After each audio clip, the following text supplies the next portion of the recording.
What's up, everybody? Welcome to the Woodward Bet Show here on the Woodward Sports Network. I got my main man, Detroit Beastie, here with me today, as always, on a Monday. What is going on, Chris? How was that weekend of yours? We saw some Heisman action. We saw some Army-Navy. We had some NFL action. And we know you like to beat the streets in the hockey on the weekend for DFS. So how's everything for you? And It was you load up peaceful. that account?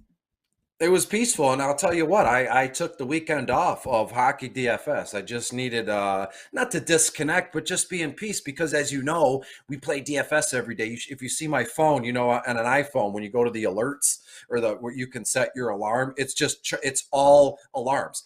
Late slate, early lock for this, base. I mean, everything you need. So I wanted to just be in peace. So I didn't turn the phone off, but I had no alarm set, nothing going on. So I was just free and clear. So I rested. I mean, I dabbled. The only thing I did on Sunday was I played the 4 p.m. Express. I did pretty well. Only put like 360 in, got around 840 back out. So it was successful, and it was just a small thing. Was able to edit at like 3:30, having an early dinner, watching some Christmas movies, and I edited, and boom, that was it. So it was nice and peaceful. Didn't even watch. I never watched the Heisman thing. You just knew how it was going to go. It was going to be that kid from Alabama. They might as well. I know this is probably not going to be a popular take here, but they might as well just call the Heisman a quarterback award. When's the last time a defensive player or another offensive skill position other than a quarterback won the Heisman? Yeah, he finished second. Come on, Bryce Young in Alabama. I'm just not trying to be a hater. I promise you, I'm not. I don't even care. But Alabama,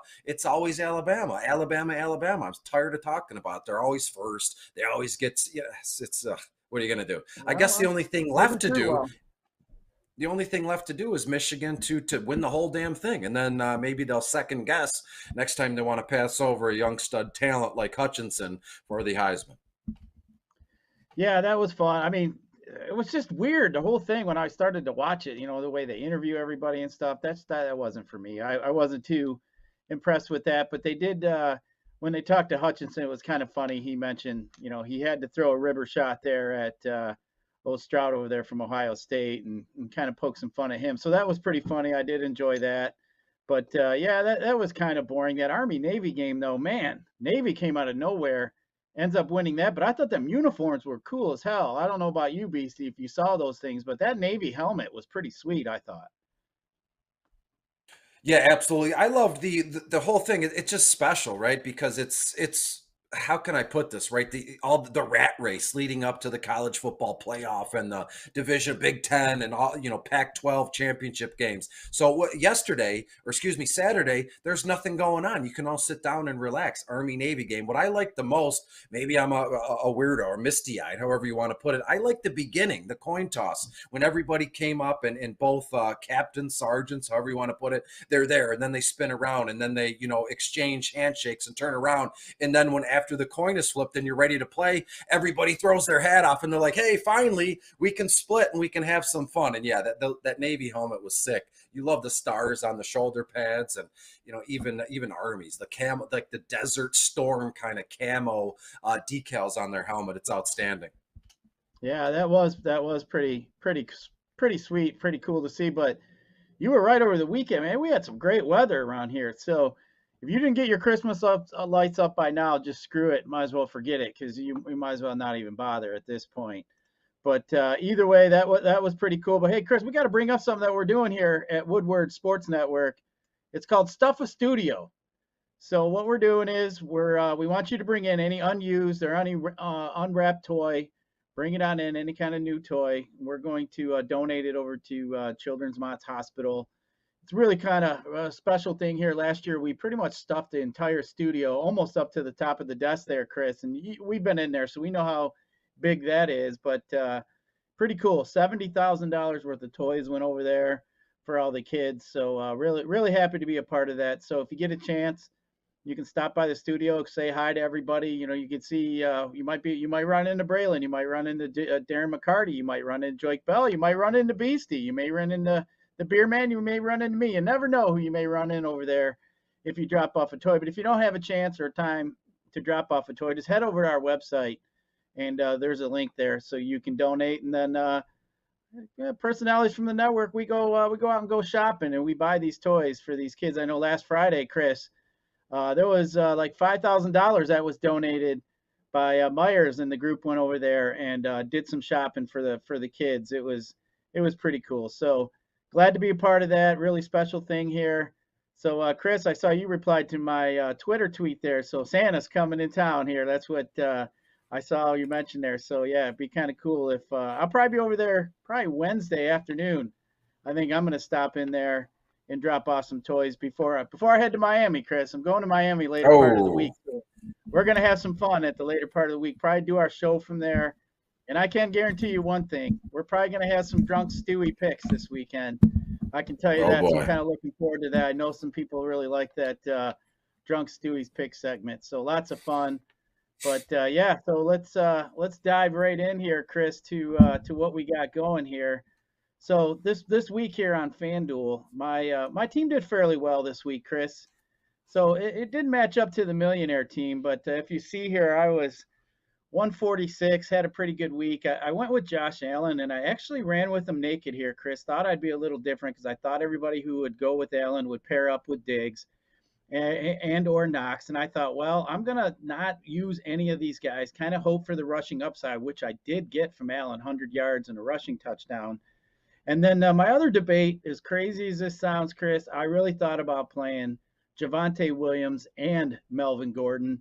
I was going to skip out on Gibson, who was really chalky. He was pretty high owned, like 47% owned. I just knew better than to play it. I thought, I'll eat that little bit of chalk. Thought Gibson was in a pretty good spot, like the Washington team yesterday.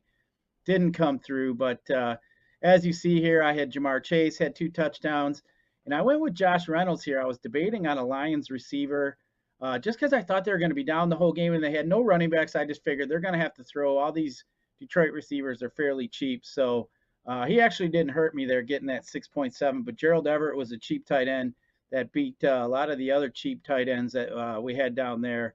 So he helped out. Obviously, Fournette did pretty well. But as you can see, paired the defense with my running back.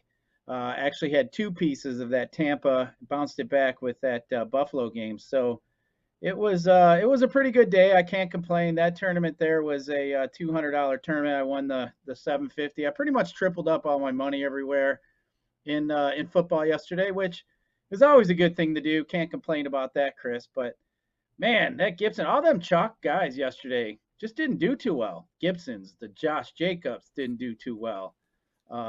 Kelsey didn't do well. But what'd you think of all that action yesterday? One thing I noticed, and Spence, if you're there, bring that graphic back up. I want to point something out here, something that stuck out to me in comparison here. So 750 is a nice little score for you. I mean, 100,000 is great. But if you look at even your lineup and the winning lineup, Brady, Clyde Edwards-Helaire, Leonard Fournette, Godwin, Guyton, and Kittle, and even Javonte Williams at the bottom there, those were all the later games. And I know that because I concentrated on the 4 p.m. or the 425 Express. It was just the 2 games where you got, Brady, Josh Allen, Joe Burrow, and Jimmy G there. So to me, that was the move. It looks like, we always say it in NBA or hockey, that late game hammer, those hockey games or those basketball games that start at like 10:30, but the main is always, it's basically like a scratcher or like a lotto ticket. So it looks like the guy who won the $100,000, he had a couple dribs and drabs of the main slate, but the heart and soul of his team were the later games, and that's where the action was. I mean, Kittle has been unbelievably fantastic. How long is it? Just from memory, I think it's like 6 or 7 games now with at least 100 yards or a touchdown. That actually might be 8 games, 100 yards or a touchdown here. And then I did, in my express slates, I did play Javonte Williams and Melvin Gordon. Not at hand to the sky, not at all did I expect, both guys to score twice, but I figured, hey, both dudes are going to get a large portion of plays here. I mean, that's all they have at running back here. So it was nice to see reception touchdowns, rushing touchdowns. And hey, how can you go wrong, betting against the Lions here on the opposing team? So those were 2 fantastic lines. And I know $100,000 in comparison to 750, there's a stark difference here, but it's always about what your entry fee is. And all I ever try to do, I've said it since day one, just double my entry fee, and you put 200 in and you got 750 back out. So you just over doubled your entry fee here. You won what, $550 just on that ticket alone. So fantastic day of football. Yeah, can't complain. I was in a bunch of other contests with the same team, different. I like to pile onto them single entry games, but yeah, with me, what was frustrating was just sitting there watching. At the beginning part of the day, I really didn't have anything, and it was just kind of a yawner. I only had Gibson, and I'm sitting there thinking, "Come on, dude! I only got really one guy. I think I had Everett going too. The only guys I had going." I'm sitting there thinking, "All right, Everett ended up getting a late touchdown that they reviewed, which was uh, which was close to not being a touchdown." But you're right, I had all them late hammers. One of the other guys that I saw won some high end events. He actually had Herbert, Guyton, and had those two cheap receivers over there from San Diego. The other guy is escaping me here, Guyton and but Palmer, the rookie Josh Palmer. Palmer. Yep, yep. He had those two, and he did very well. And then what he ended up doing, he ended up stacking up. He had the two Tampa receivers. He had Godwin. He had Evans. He had Chase. So that lineup at that was really good because Eckler got hurt, which I know he was very popular. So that ended up taking out some guys. But yeah, just a another crazy Sunday, as we always say. NFL stands for no effing logic, as I like to say. I know Easy gets a That's it. kick out of that when I say that, but man, Chris, this year it's been true. I mean, it's just so hard to predict some of these NFL games, and then when you think you got it, all of a sudden some other guy So, is standing up for you. But the one thing I am still kind of kicking myself, and I really like Seattle going into the week with Lockett, and I'd end up talking myself out of Lockett. Man, I wish I'd have played Lockett, but that's the way it goes sometimes. You shoulda, coulda, woulda, and that's just the way it works. But we did have some injuries, though, Chris, that we're going to have to kind of pay attention to. If you're in this time of the season long, well, you're in the playoffs. So congratulations. Washington got beat up a little bit. Taylor Heineke ended up hurting his knee, did not come back. Terry McLaurin got a concussion, and he was another guy that was pretty chalky that did not do very well in the DFS circles this weekend. And Lamar Jackson hurt his ankle there, did not end up coming back there. And then Austin Eckler, as we see, as we just talked about, he's another guy there. So I don't know there what's going to go on if any of those replacements are going to help you in your season-long playoffs or anything along those lines. Chris, did you how your season-long teams doing? I know we're all playing a few. Are you still left in a few? Unfortunately, yesterday one of my nemesis has knocked me out in my biggest leagues and end up getting actually smashed. He had Aaron Rodgers oh. and Devontae Adams and Fournette. So, I played the wrong guy at the wrong week, but what can you do? But yeah, I don't think any of these injuries here are going to hurt me or help me any. And a couple of the other ones I'm in, but yeah. Any comments here on these injuries? I'm doing okay. Personally speaking, I'm doing okay in my fantasy leagues. I can get back to that here in a moment here. But when it comes to the injuries here, it's just I hate to sound rude or like a jerk here, but each and every week it's always something new. Right now it's Lamar Jackson. Now it's Austin Eckler. We just got over the hump. I feel like with Saquon Barkley, and the guys are just going out left and right. Nick Chubb is finally back, and so it's just a give and take, and nothing good from the seasonal fantasy sports community is happening here. To be honest with you, when it comes to DFS and sports betting, what we're doing right here at this moment in time and what we're going to do long term or what we've done in the past, I'm telling you now, this is where it's at. 100% DFS with 100% sports betting. That would be 200%. But if you live like Scott and I, and even beer, then 200% is about right. To be fair, I wouldn't, how can I put this? I wouldn't be shocked to see a large portion of folks completely just split from seasonal fantasy sports. Redraft teams, dynasty teams. People are just like fed up this year because of the injuries. And look, there's not too much you can do about injuries. Again, I've said it before to you, Scott. You're older than me, and I know you've been playing fantasy football longer than me. But have you ever seen a season with this many injuries on a weekly basis? Just big names just going out, and it's not just I twisted my ankle. I just need some heat and ice, and I'll be back. Like nasty ACL injuries or tearing your shoulder up here. So again, with the way DFS has grown the last 5 or 6 years, even the last 5 or 10 years, I wouldn't be shocked to see not the complete elimination of seasonal fantasy football, but more and more folks are going to make the switch to just DFS or just sports betting. They're just going to get rid of all their seasonal dynasty teams or all their redraft teams with their friends, or you talk around at the water cooler. That's going to be a thing of the past. It's going to be all about DFS, all about sports betting, because if you're you're smart like Scott, if you're smart like Beer, injuries have no real big issue with DFS. You can work around them. That's the beauty behind daily fantasy sports, FanDuel, DraftKings, sportsbooks, whatever you're doing.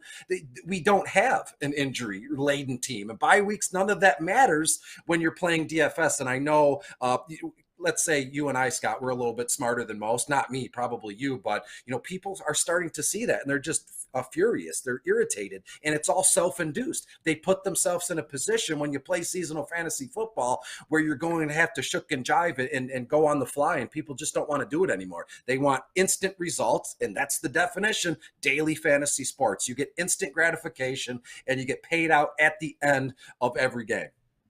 Yeah, absolutely. That is part of the reason why. I mean, I don't pay attention as much as my season longs as much as I do DFS anymore.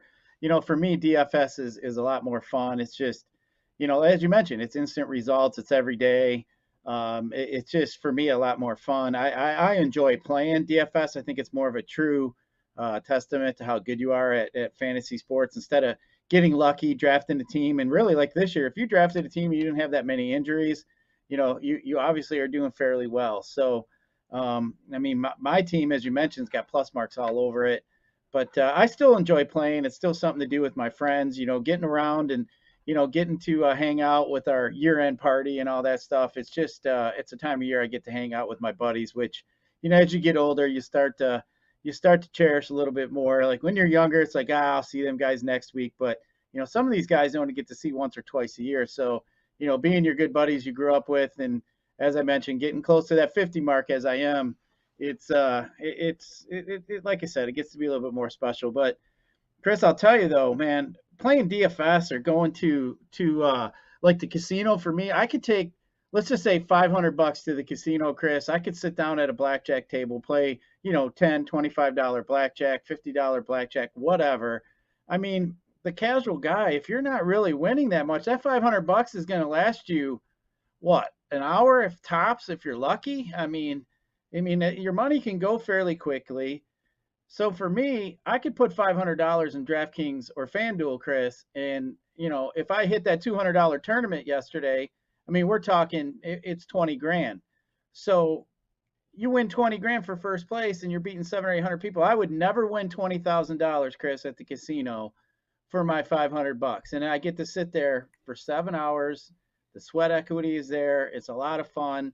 And you know what? I know I'm not going to win every week, but how many times do I get to win my $200 entry, win 20K? I mean, I could be good for 10 years if I win that tournament one time and got in it every week. It's just how you manage your money along the way is where most people make their mistake. But yeah, I got to agree with you. DFS is way more fun. I don't know. I know we're a lot alike. Obviously, that's why we're here on a broadcast. More every Monday, and as the week progresses here. But I don't know if I'm the only one. I can't be the only one in terms of DF. I have these weird bucket list kind of things, and one of them, just as an example, was I wanted to go through an entire NFL DFS season without making a deposit. Right? Normally how it goes. You know the deal, right? We play baseball, DFS, and I let that stuff accumulate, and then I wanted to all leave it in one season for NFL and play every week, boom, even single game slates, and not make a deposit. And for some odd reason, that was tops on my DFS bucket list, if that makes any sense. And I did that last season. I went through the entire length of the 2020 season, and I did not make a deposit. I made some withdrawals, but that was about it. So that's one, like a big check mark, I think. And nobody talks about that. And there's not a badge you can get for that. But I love what you're saying about, winning 20 grand on $500. Or where else can you get that kind of action? Sure, sports betting, but we're trying to keep it between DFS and playing cards at the casino here. So I guess the main point of what I'm saying here is, do you have any like DFS bucket list stuff? I know you kind of live in them. You're going to Miami. You played in those satellite tournaments and things along those lines. But anything personally that you've always wanted to do DFS wise that you've yet to do? I have two things on my bucket list left for DFS. One would be to ship $1 million in one day. I want to ship the millie one day. Obviously, that's the pinnacle, but as long as I've been playing, that's where I am. And my second one, Chris, $1 million would probably come along with it, and that is to be a live final winner. I've come in the top 10 a few times in some of these live finals that I've been to, But I mean, you mentioned bucket list. I mean, I've been to Playboy Mansion twice because of DFS. I've been to California a few times. I've been to like San Diego. I've been to Chicago. I've been all over the place, all over the country for these live events, which is a lot of fun. You get to meet some fun people. I'm going down there in Miami with some of my friends. Gonna have a good time, and you know what, sitting there on the beach drinking, and you know you get to know a lot of these people, and you drum up friendships. It's awesome. But Chris, to answer your question, that millionaire maker is the pinnacle for me. I want to get a million. You know, at first it was I want to win 10 grand. I want to win 5 grand. I got to that point. So I've won the 10,000. I've won 20,000, 40,000. I've won 150,000, the most in one day. But you know, so yeah, for me, I've had some really fun experiences that you know, probably more so than not, more people than not have not experienced. But yeah, for me, it's about that belt, Chris. I want the belt. I want to be able to ride around one day with the FanDuel belt. I mean, or the DraftKings belt. That's what I want. So I'll get there one of these days. I'm going to keep grinding, keep fighting. And when that day comes, it'll be really special. And then, hey, maybe they'll have a commercial of me, Chris, standing next to, you know, all that confetti and stuff. I know Beer Maker fan, you know, he's already been a FanDuel champion. He has that belt. He was the one of the original FanDuel football champions. He's the mailman that they marketed all over the place when they bombed us with all those commercials way back when. But talking about DFS, Chris, the great thing is there's all different sports we can play. We can play golf. We can Yes. play MMA. We can play NBA, which we got today. Unfortunately for you, buddy, there's no NHL today, no games, but we do have 9 games in the NBA to look at tonight. So generally, obviously, what we like to look at, you know, look at some of these spreads here, these over unders. You know, we got a pretty high one over here with Toronto and Atlanta at 224. Sacramento I mean, Toronto, Sacramento 221. Atlanta and Houston is at 224. Boston, Milwaukee is at 220. So just kind of looking here, what we always want to do, keep your ears to the ground, peel to the ground here to determine who may be out, maybe get some value plays, some guys that are questionable today, Justin Holiday, Jaron Jackson, PJ Washington, Will Barton, Nick Batum, DeAndre Ayton are some guys that we might want to keep our ears to the ground on. And also the Bucks and Mavericks are on a back-to-back. So a lot of times the Bucks do like to sit one of their stars, whether it be Giannis, maybe Middleton, maybe Holiday. We're not sure, but they have been keen in the past there to sit one of their guys. And then the Mavs, we already know Luka's going to be out, so we're going to have to look at some guys like probably like Brunson, maybe Porzingis, them kind of guys tonight. Usually when Luka's out, Porzingis and Brunson are two guys that I generally just like to lock right in. Lowry's pretty cheap still on FanDuel. He's still not above 7K. I like him as well tonight. Karis LeVert is pretty cheap for Indiana against Golden State. He's 6K. I do like him. The Joker tonight is a pretty good spend up, 11-4. I don't think Washington has any answers for him. He's projecting pretty high, pretty close to 60 points. But Chris, is there anything you like or anything you catches your eye in NBA tonight? I mean, normally we like to do the stars and scrubs, keep our ears to the ground to see what kind of value we can Correct. get. But hasn't been too much open up yet, but I'm sure that will change as the night moves on.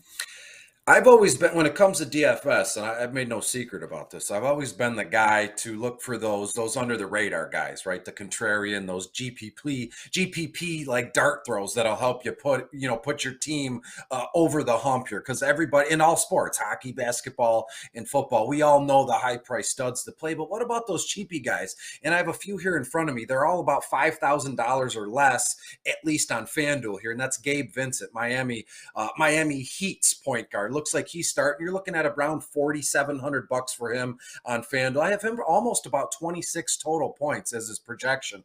And then we go down the list here. Armani Brooks, shooting guard for the Houston Yeah, Houston's playing in Atlanta. See, you throw me the bone here, and I'm not too hip on the basketball names here. I believe it's the Houston Rockets here playing in Atlanta. He's only $4,900, and he's looking around. I always look for cheap guys that are playing at least 20 plus minutes. The benchmark is if you can get a guy at like 4.7 or 5.2 or something like that, and they're playing 30 minutes, boom. It's all about that on-field snap percentages, ice time, and how much are these guys on the basketball court here. And one more guy here, that's Chris Boucher, center power forward, whichever one you want to put him in. The Toronto's playing at home against the Sacramento Kings tonight. He's only $5,000. So those three guys, I will mix and match in all my lineups around a guy like J. Rue Holiday, Andrew Wiggins, Chris Middleton, and then even JaVale McGee, who's only $4,200 playing for Phoenix. I believe he's an older guy, seasoned veteran, but you can count on him for what? You're looking at 25 to 27 minutes a game here against the Phoenix Suns team playing the Clippers here. So that's what I'm looking like. And rarely do I play NBA, but I know whenever I'm on Monday, I have to do my homework because there's no days off when it comes to Woodward sports betting. Yeah, I mean NBA Beers. We all know Beer's the NBA guy. I do get in there and play some NBA just because it's a lot of fun. I mean I pretty much know the process, but a lot of times, Chris, I'm still running around. I'm doing things too. I still try to pay attention, but sometimes just some of those late news it slips by and it just aggravates the bejesus out of you. But I'll tell you though, any game involving Charlotte though lately, I mean they're playing at the second fastest pace. Fastest pace. I think that is just something you really got to pay attention to. So I'm going to be looking at some guys there as well. You got Cody Martin's a guy that I'm going to probably be looking at. As we mentioned, Brunson in that game without Luka. Going to be looking there too. So yeah, just kind of I've been paying attention to Charlotte lately quite a bit, but we'll get to some bets here as we get through here to the end of the show. But Chris, it's Monday night, so we know what that means. We obviously got a Monday night football game, and this one's actually one of the better ones we've seen in a while. Can Matt Stafford and these boys here right the ship? It looks like they've had a little bit of trouble. They're kind of starting to call him the Matt Stafford from Detroit is coming back, but man, he's got a tough task tonight with Arizona and these boys coming into town. Arizona has been super tough here recently this year. They're 8-2 against their spread in their last 10. So as we say, good teams win, great teams cover. Chris, what are you thinking about this game here tonight? Well, this is fantastic, and my MO here, at least for tonight, obviously, as you can see, I made no secret. Let me move it over here. My notes, right? I highlight guys, I put price tags and projections for each player person, and let the camera readjust here. I threw it off whack. My notes are so wild here, but the Arizona, they are the salt of the NFC right now. They're 10-2 in first place in the NFC West. They're first overall in the NFC playoffs right now. If it ended today, they would have a bye week. But look, the Rams not too far behind. They're 8-4 and they're in second place. So the Rams, realistically, in week 14, they need this game, right? If they have any hope of catching Arizona for the division. But all that stuff doesn't matter. It's right about like, what have you done for me lately? Me right here, right now. So this one over under is at 51. And I know we'll get to our best bet, so I don't want to give anything away. I think it's what they call a teaser in terms of broadcasting here. So when you look at it, Matt Stafford or Kyler Murray, that's really what it's going to come down here. Stafford again in Arizona. Arizona's third overall against opposing quarterback. Stafford 15-5 on FanDuel, $10,400 on DraftKings. I have Stafford around 24, 25 completions. You're looking at, I think his floor is seriously 280 to 290 passing yards. 300 is probably with ease here in this one. And then Kyler Murray back in the saddle after missing a few games. I believe he played in week 13. He's going to get it rolling here. Hopefully we see him run. I mean, that's always been his calling card. And that's why, seasonal fantasy leagues and even in DFS formats, why we roster Kyler Murray. He just racks it up, the rushing yards. Rams, they're seventh overall against opposing quarterbacks here. Murray, $17,000 on FanDuel, $11,200 on DraftKings. Looking at 22, 23 completions, 240, 250 yards. But to me, it's the carries, 7-8 carries. Are they designed runs? Are they scrambles? What does it matter? I have him for around 25 or 30 rushing yards, and he will find the end zone. You know how he does. They leave the outside open, the contain, and boom, he's gone here. Now, when it comes to the wide receivers, anything goes, right? It's always going to be about, in a single game slate, what combinations can you get away with? Is it going to be Cooper Kupp and Christian Kirk, or is it going to be Odell Beckham and DeAndre Hopkins? That's for the folks that are playing to kind of figure that out, because I'd rather hone in on the quarterbacks and the running backs. I just think there's just no way to get through this slate without rostering both Sony Michel and James Conner, because look, Darrell Henderson Jr. is not playing tonight for the Rams, so it's going to be the Sony Michel show. And I said that I love Sony Michel at the beginning of the season.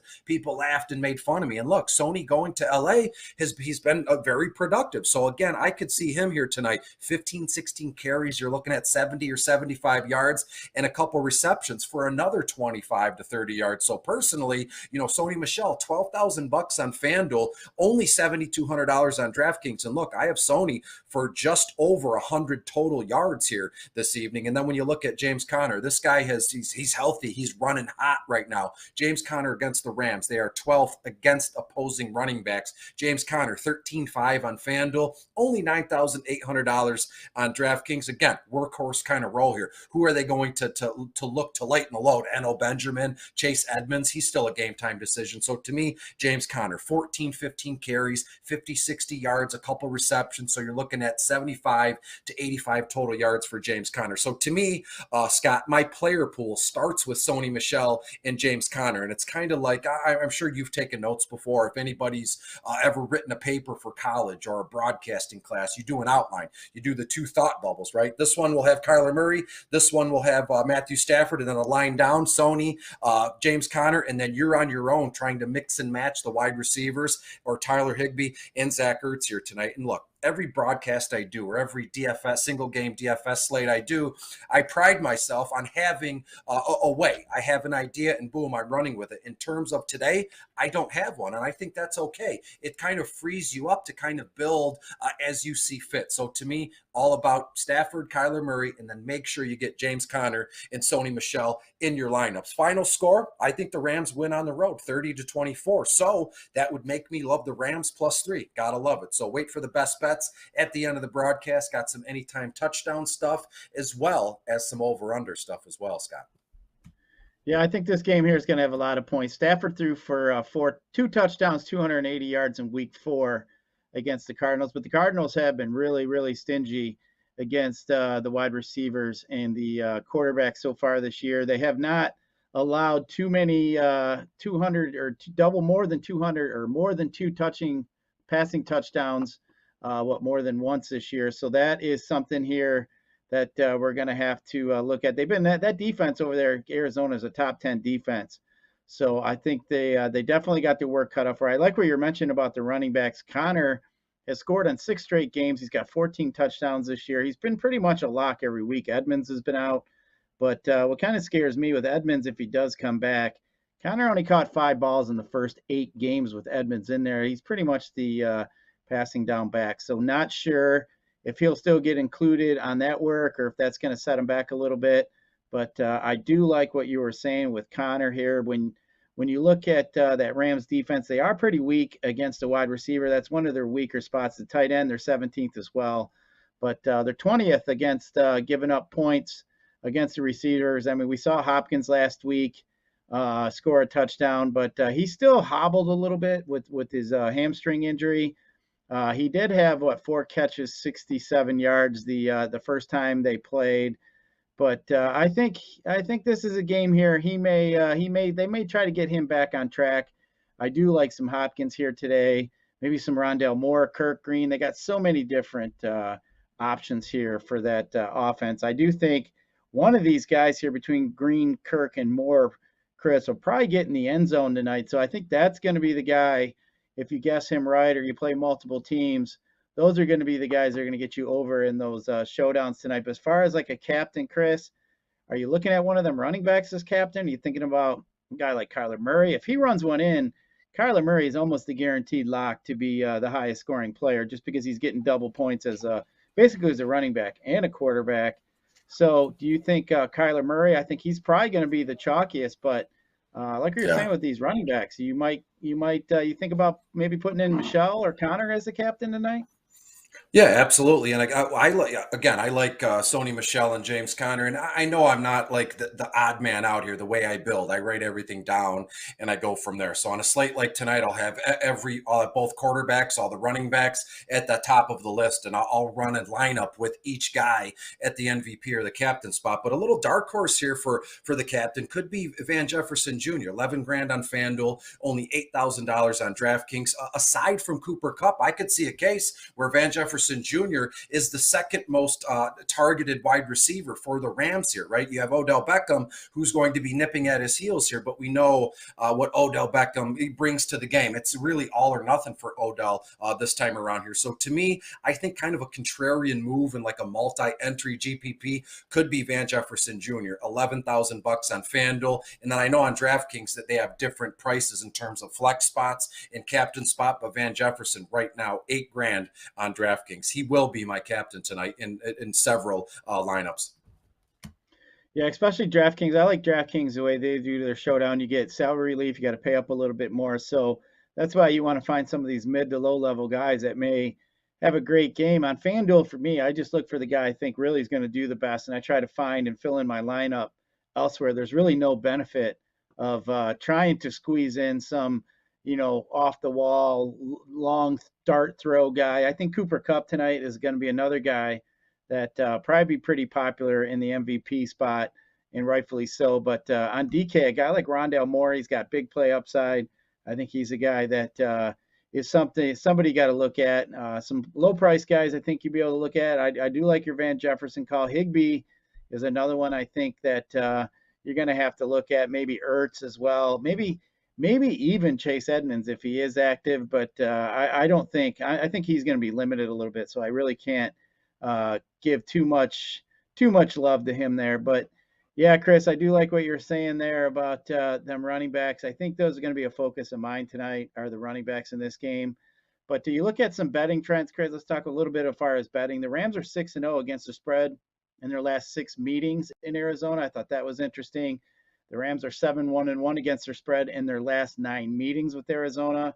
The Cardinals are 8-2 against the spread, though, in their last games overall. And in December, the Rams games are 4-0 for the under. So thought that was pretty interesting. Chris, as far as any kind of bets, anything like that tonight, is there anything that sticks out for you? And you know what? Let's just get into the best bets here for tonight. We'll throw in a couple NBA if you got any. If you just want to stick to football, you got an anytime touchdown bet.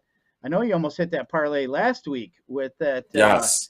The anytime touchdown. You were pretty close. You got that Gabe Davis one real early, and then Right out of the way. Yeah. For Stevenson. Yeah, we were waiting on that Stevenson touchdown in that snow globe game, and we all would have been happy.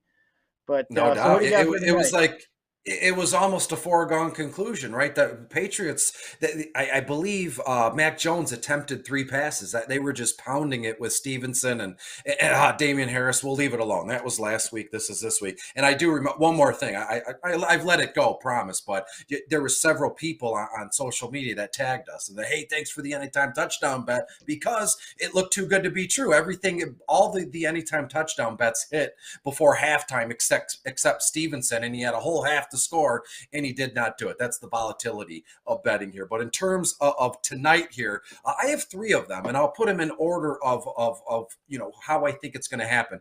I love the idea of the over in this game, 51, over under 51, which it's not a lot of money you'll win there because everybody on earth sees the over going in this one. As I said, I have the Rams winning, scoring 30 or 31 points in comparison to Arizona's 24. So the over should hit by a few points here. I love the Rams too. The Rams are getting 3 points. I have them to win outright. So you could take the Rams money line or you could take the Rams +3. In terms of an anytime touchdown parlay, I already booked it. I screenshotted it so I didn't lose it here. And this one is pretty standard, but with sports betting here, doesn't matter.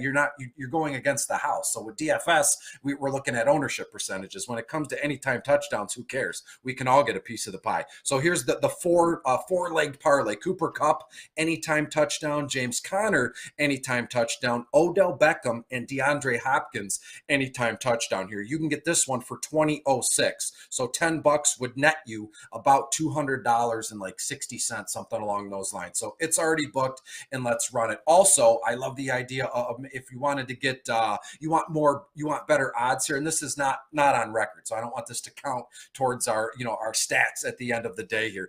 Van Jefferson Jr. and Rondale Moore, anytime touchdowns here. I believe you can get that one for about plus 18.20, something like that. So $1 would net you 18, and you just keep adding zeros as we go on there. So that's how I'm looking tonight for Monday Night Football, Scott. Yeah, I do like some of these single game parlays and all that stuff you can get in there. I mean, they got so many different things now that you can bet on. So I do like that. For my best bets, I do got 3 of them for you. I'm going to agree with you on the Rams. I'm going to take the Rams as well on the road, getting 3. I think this game is really important here to the Rams. I think they're going to get right. I think they had a pretty good game against lowly Jacksonville. So I think here the Rams are going to be focused, and I like the Stafford and the boys tonight. As far as NBA, I got 2, Chris. I'm going to go with Toronto -4.5, and then I'm going to stick with this Charlotte over. Charlotte, I mean, they've just been running up and down the court here, second fastest in pace, like I mentioned. So I'm going to go with that over 216. So quick little recap for me: I have the Rams getting the 3, Toronto Raptors -4.5, and I have the over in the Charlotte game 216. So Chris, before we run out of here, you got anything before we run? Got anything you want to say before we? Yeah, briefly. I know it's Monday, December 13th, but I said that last week, but every week it gets more important here. We are on the fast track to Christmas. It's okay to kind of disconnect and be in peace, away from your friends, away from your family, just you and whatever you got going on, your cat, your dog, laying with the tree, having coffee. It's okay to give yourself some time and some space, because in another week or two, it's going to be all friends and family in your face. You've got to go to your aunt's house or your grandma's house. So kind of start stocking up on those peaceful behavior that you have. So thanks for having me here, and I'll see you later in the week, Scott. Yeah, definitely sounds good. So you're going to be on to the Thursday with us as well this week, as I'm going to be traveling. You and the beer will have to renew that 5-1 Thursday that you guys had last week. So I know you guys crushed it over there. So we'll get you back in over there. But that's going to do it here for the Detroit Beastie and the G Rising Woodward Sports Bet Show. So for Beastie, for G Rising, we're out. See ya.